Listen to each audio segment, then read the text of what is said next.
جناب اسپیکر صاحب، میرا تعلق ایک ایسے علاقے اور ایک ایسے قبیلے سے ہے کہ جو عام خاص سب کا درد رکھتا ہے، مگر جب اس کے بسنے والوں پر ظلم اور بربریت کے پہاڑ توڑے جاتے ہیں تو میں تڑپتا دل، بے چین روح اور اشک بار آنکھیں لے کر اس موضوع پر گفتگو کرنے کی جسارت رکھتا ہوں۔ جناب اسپیکر صاحب، ہمارے بزرگوں نے اس ملک پاکستان کے لیے بشمار قربانیاں دی ہیں، لیکن ہمارے بزرگوں کے گزرنے کے ساتھ ساتھ جن کی قربانیوں پر اس ملک کے خداداد کی مٹی گواہ ہے کہ انہوں نے اس ملک پاکستان کے لیے کتنی قربانیاں دی ہیں، مگر آج ہم سو رہے ہیں۔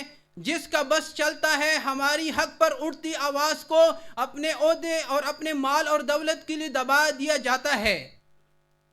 تو جناب اسپیکر صاحب، کیا ہم اتنے بے بس ہو چکے ہیں کہ ہم اپنی حق کی آواز بلند کرنے کی طاقت نہیں رکھتے؟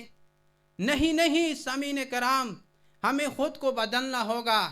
ہمارے علاقوں کی جتنی بھی مسائل ہے وہ کسی سے چھپی ڈکی نہیں ہے، لیکن ہمیں یکجان ہونا ہے، ایک دوسرے کا بازو بننا ہے اور جسد واحد کا مصداق بننا ہے۔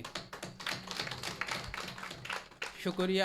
سامعین کرام، میرا تعلق ضلع اورکزئی سے ہے، جہاں دن دہاڑے بے خوف ہو کر خون کی ندیاں بہائی جاتی ہے، مگر افسوس پوچھنے والا کوئی نہیں ہے۔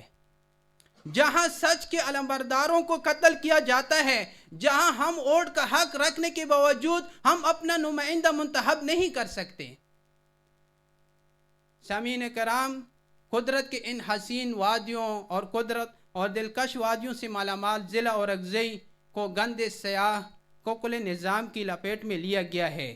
جب اس خوشنما وادی کے معصوم لوگوں کو دہشت گرد قرار کر پس زندان ڈال دیا جاتا ہے تو پھر میں یہ نہ کہوں کہ اس کے باوجود ہمارے حکمران سمن بکمن عمیون کی عملی تصویر بنی ہوئی ہیں۔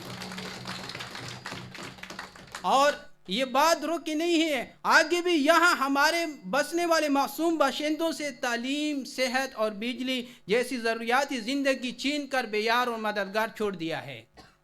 سامعین کرام، ہمارے قبائلی علاقوں میں دہشت گردی کیوں ہے؟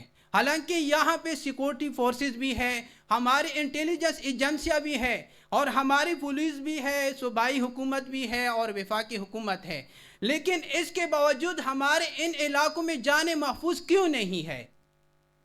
یہ ایک سوالیہ نشان ہے۔ جناب اسپیکر صاحب، سوچئے، ہمیں اس نظام کو بدلنا ہے۔ ہمیں اپنی نبی کریم صلی اللہ علیہ وسلم کی زندگی کا مطالعہ کرنا ہوگا، جو 313 کے باوجود 1000 کے لشکروں کو ہاتھ میں ملا کر رکھ دیتے تھے۔ ہمیں ان سجدوں کی ضرورت ہے جن پر اللہ تعالیٰ نے نصر من اللہ و فتح قریب کے وعدے کیے ہیں۔ بس آخر میں اس بے یار اور مددگار کی حالت پر اتنا ہی کہہ سکوں گا کہ جس دیش میں ماؤں بہنوں کو اغیار اٹھا کر لے جائیں، جس دیش میں ماؤں بہنوں کو اغیار اٹھا کر لے جائیں، جس دیش سے قاتل غنڈوں کو اشراف چرا کر لے جائیں،